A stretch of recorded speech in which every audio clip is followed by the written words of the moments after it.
Hi everyone. Thanks very much for coming to our live webinar. We have to say live because every now and again we get some bloopers. We're talking today about the 6 trends in sustainable procurement and just how to get ahead in your business. So it's a whistle-stop tour in 30 minutes just to highlight a few key trends and some ideas. So a little bit about us. So we're Sustainable X. We run a certification program, which we'll talk about a few minutes at the end. And we're really business-led program, all about making your business more profitable and sustainable at the same time. So I'm, you might notice my accent. I'm from Australia. I'm formerly a chartered accountant from Pricewaterhouse, but I've spent my career in manufacturing and supply chain over a few different continents. Yeah, and so I'm Nick Riley, also accented originally from Northern Ireland shores. And my background is more in the SME side of things, very much construction and utility sector businesses. So just to take you really rapidly through our sustainable business model, just to give the background, the definition of sustainability that we use. There are a number out there, but we look at it, we break it down into 8 areas. So it's environmental impact.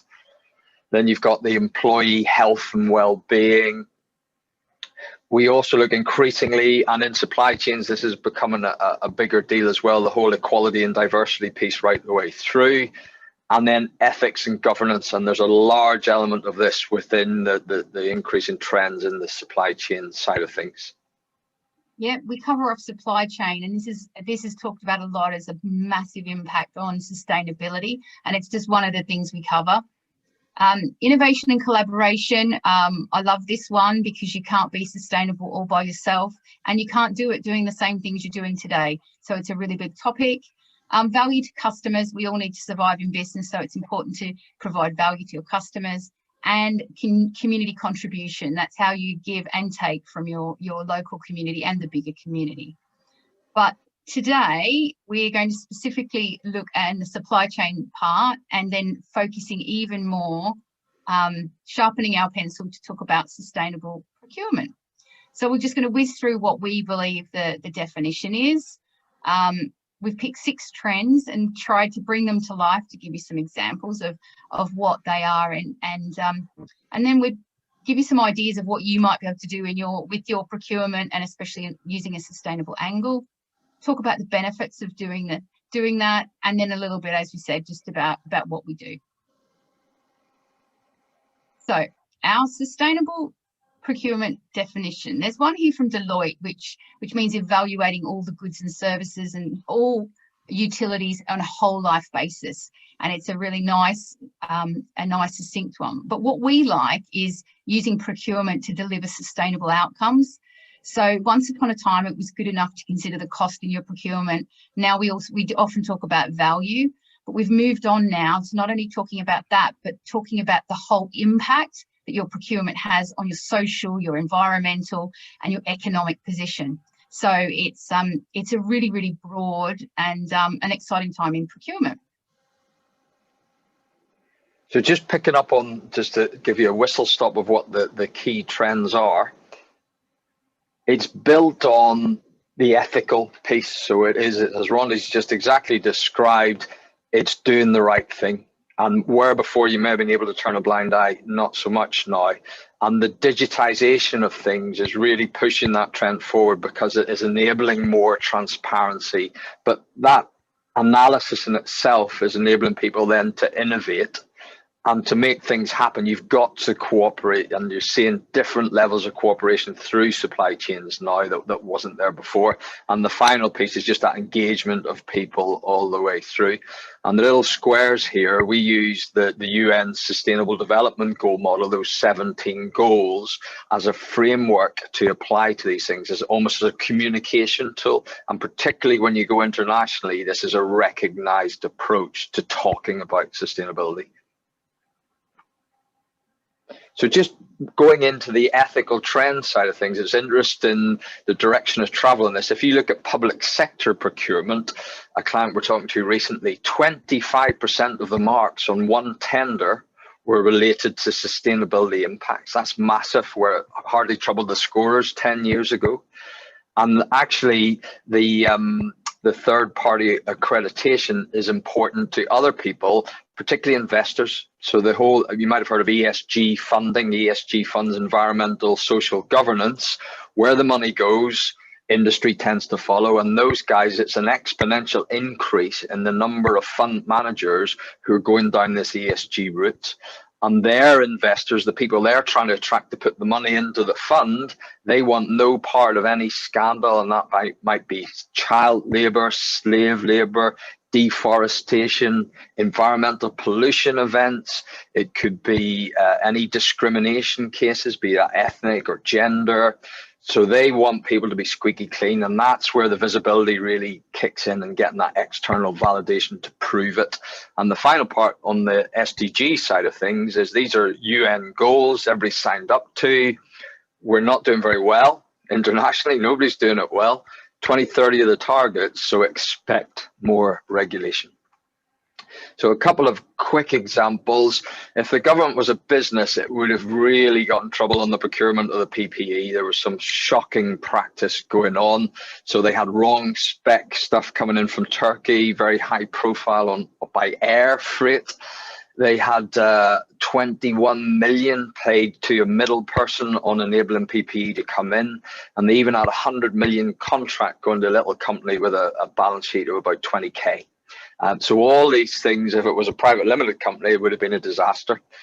The cotton procurement side of things is quite interesting as well, in terms of the need to look at alternatives, because the trend is towards cotton's bad, inorganic cotton's bad. You need to move on to organic or substitute products. So if you haven't got that lined up, you could be in trouble. So what can you do? Get that awareness of your supply chain. You've got to have visibility. You've got to understand it all the way through. Keep an eye out, look at the industry, what regulations are coming, but purchase with purpose. And when we say that, if you think ultimately my goal is everything I buy, I want it to have a positive impact.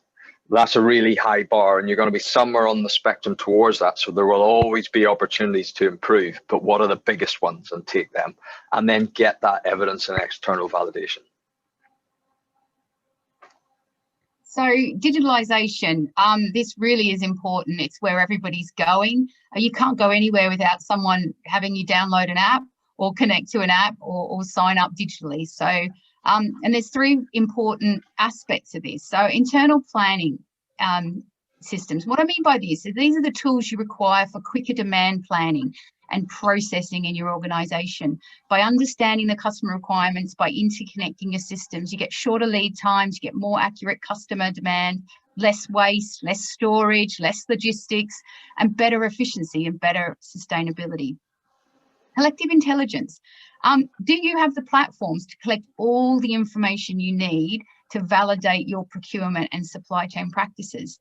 So for example, in the diamond industry, they use blockchain to track all the origins of their provenance, because that's, you know, obviously a really hot topic and where the diamonds have come from.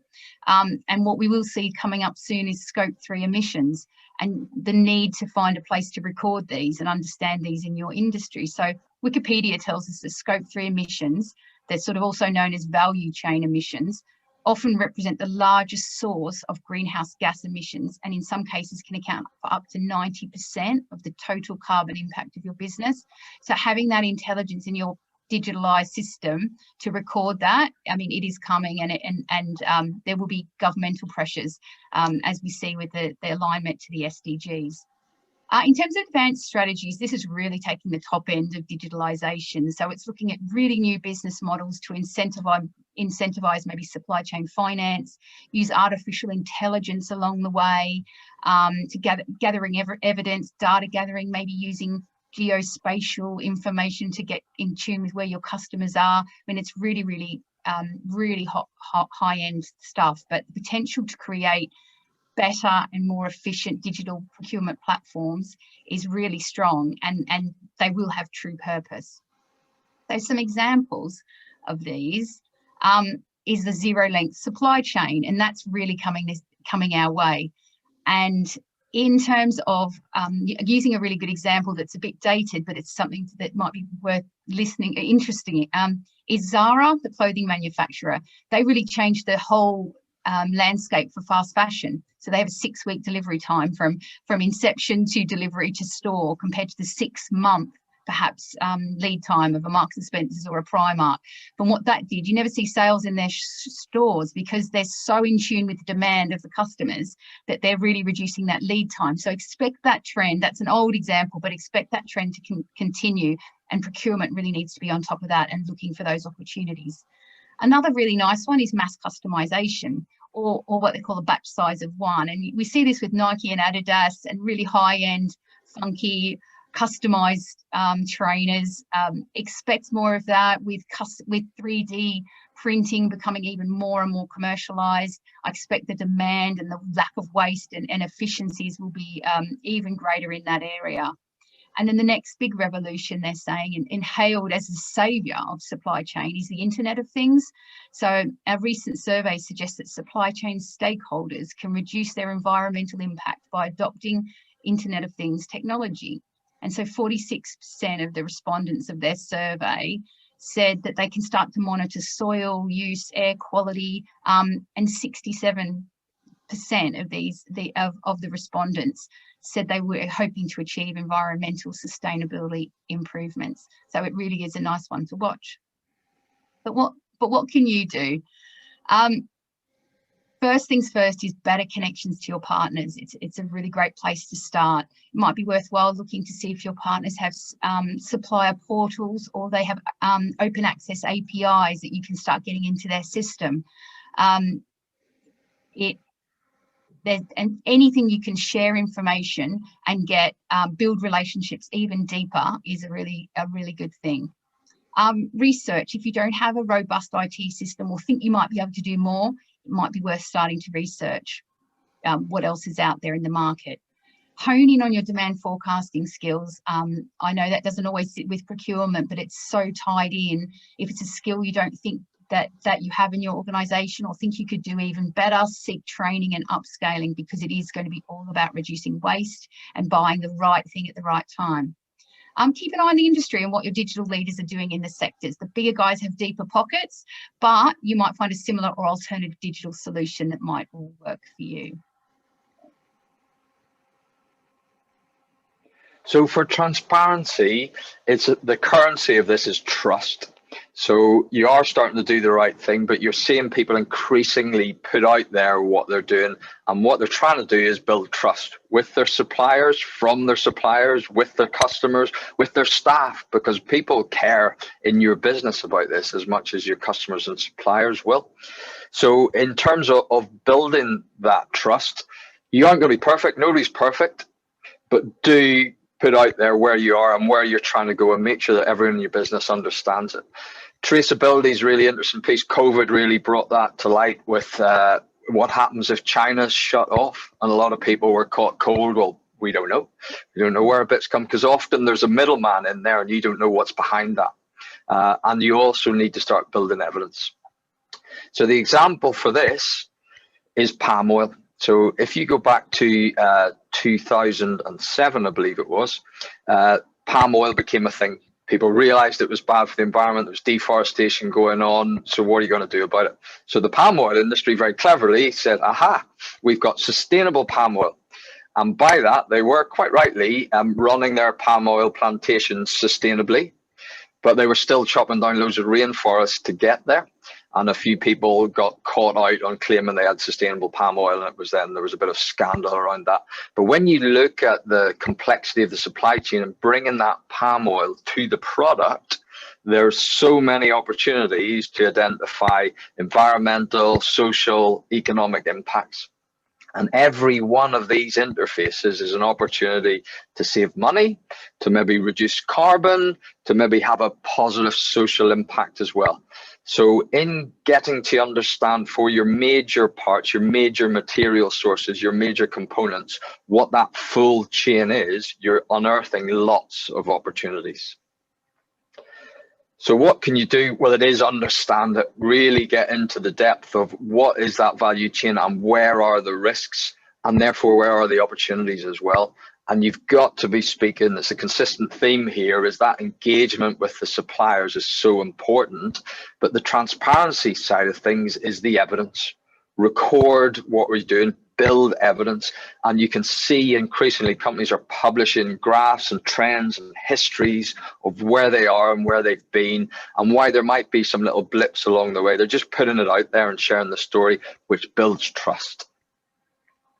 So innovation's not going away either. This is a really powerful Venn diagram, and it shows that the big impact is when procurement, innovation, or R&D and sustainability strategies all come together. So it's a really important and key trend for procurement. So a couple of examples and ones we really like is bamboo nappies. One of our clients uses this bamboo, and so they source all the way from, they do source from China, which they offset their carbon, but the nice thing is the bamboo source from is good for the soil, it's good for the local economy, and it's renewable, a renewable product.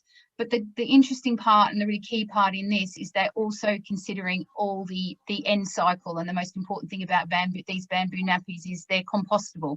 So our clients working with agencies to improve the recycling and the end use of this product. So it's the whole cycle of life.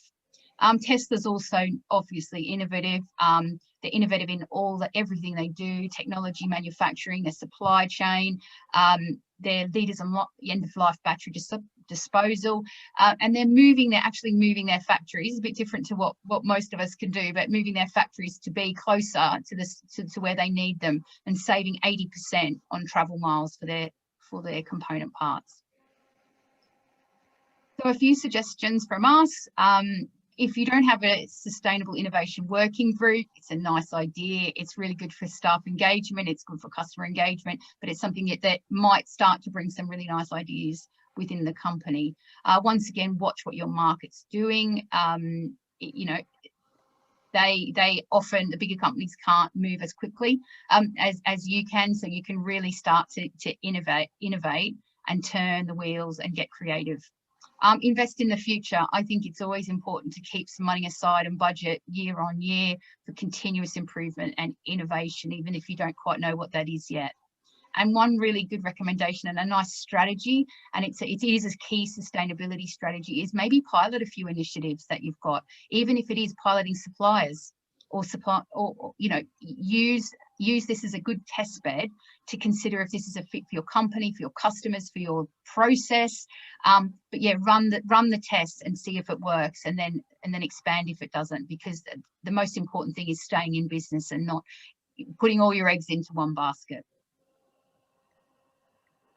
So the cooperation is a thing that keeps coming out, and from the procurement side of things, it is that engagement with your supply chains, but the support angle is probably the biggest thing. You're seeing suppliers supporting their customers and customers supporting their suppliers. Everyone's in a different place with this, so you can educate and be educated, and it's important to find people that want to work with you. So putting out shared objectives, we are seeing in supply chains people working together much more closely and collaborating, and sustainability has been an engine for it. So people are coming together because they don't see a competitive disadvantage, and they are measuring, they are publishing how they're going and what they're doing.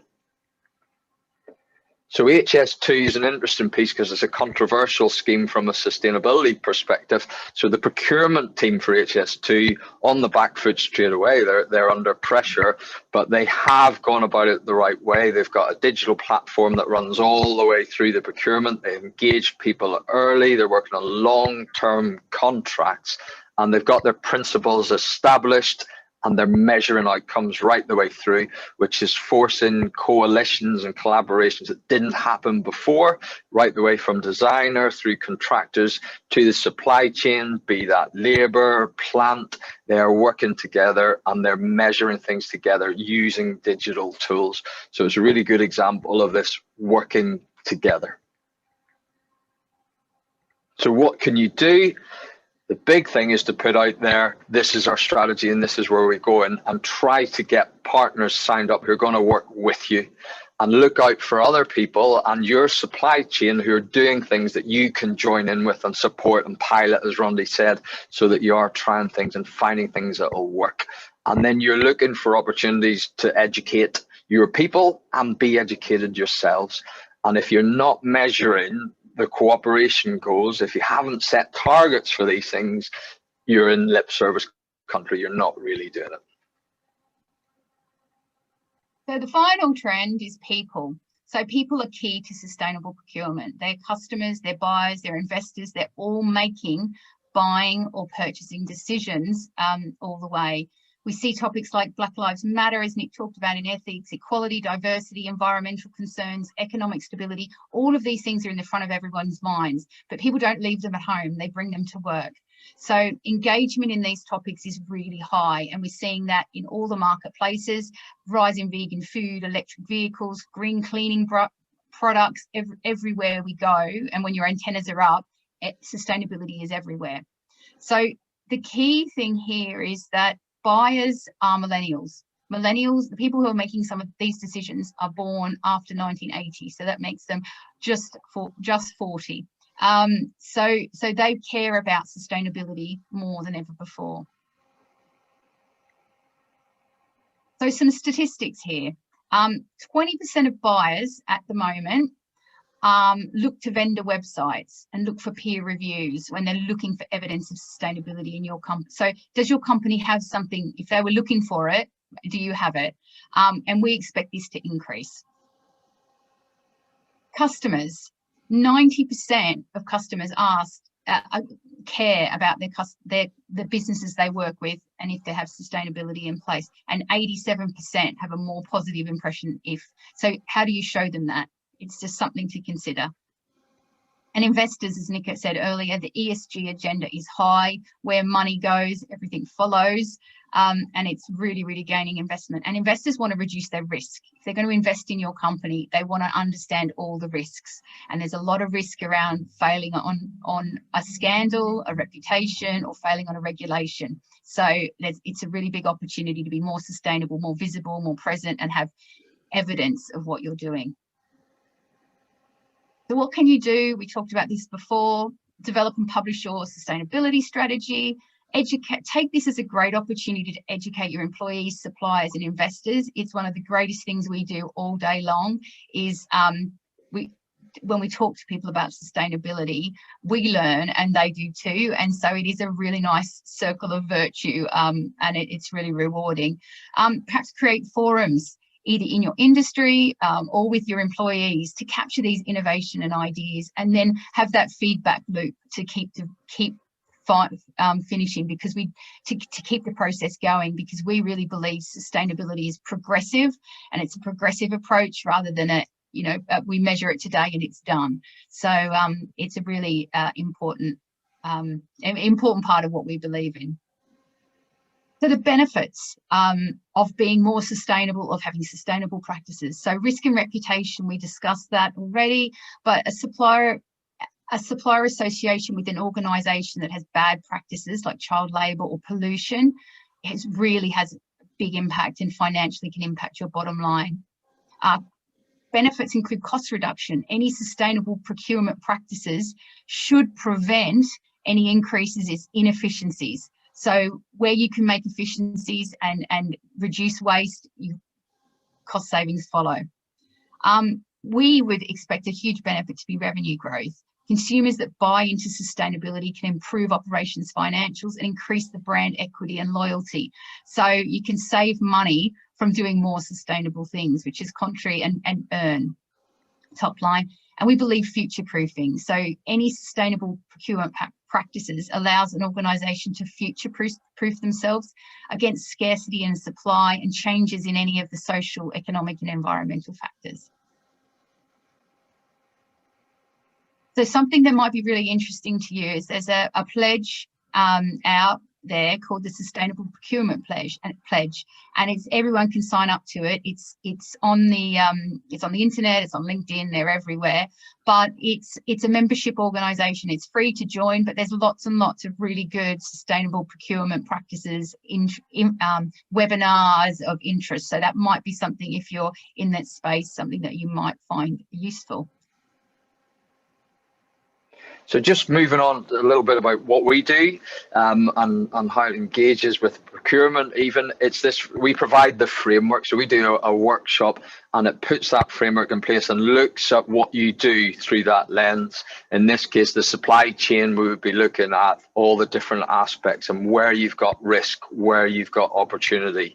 And then what are the big deals for you? There's no point in putting effort into what's a minimal impact and a minimal opportunity. So pick the big goals and we help you build a plan, an action plan. And we want you to progress in that action plan so that you can actually start sharing. We talked about the cooperation piece, and it is important to put out to your supply chain, this is what we're all about. This is where we're going. How can you help?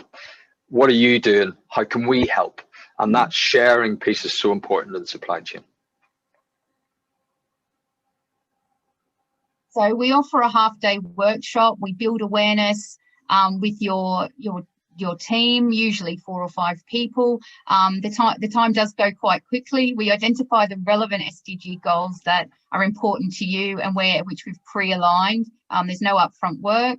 We help you define priorities in your business based on the business case that we write for you. We set the goals, and then it's over to you to define the strategies and allocate the resources and then integrate it into your core business.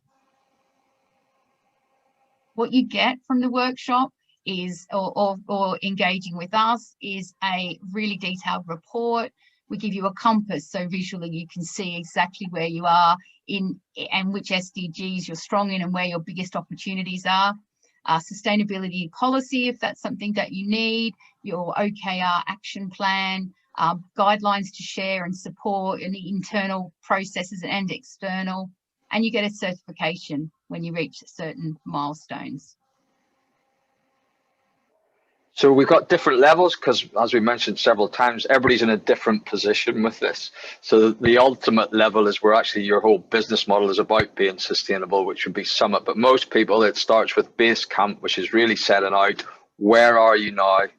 What are your big impacts? What are your big opportunities? And what's your plan? And then to get you started on that action plan. Journey is around actually measuring and setting objectives to drive continuous improvement. So some schemes look at giving you a score. We're not interested in your score. We're interested in you progressing and moving on. And for us, it just doesn't stop. So that's everything from us today. We really appreciate you joining our webinar. If you would like to get in touch or know anything more, we promise a 5-minute call and we can and chat with you, or unless you'd like to know a little bit more. So our details and email addresses are there. So please don't hesitate to get in touch. And thanks very much. Thank you, everybody. Yeah.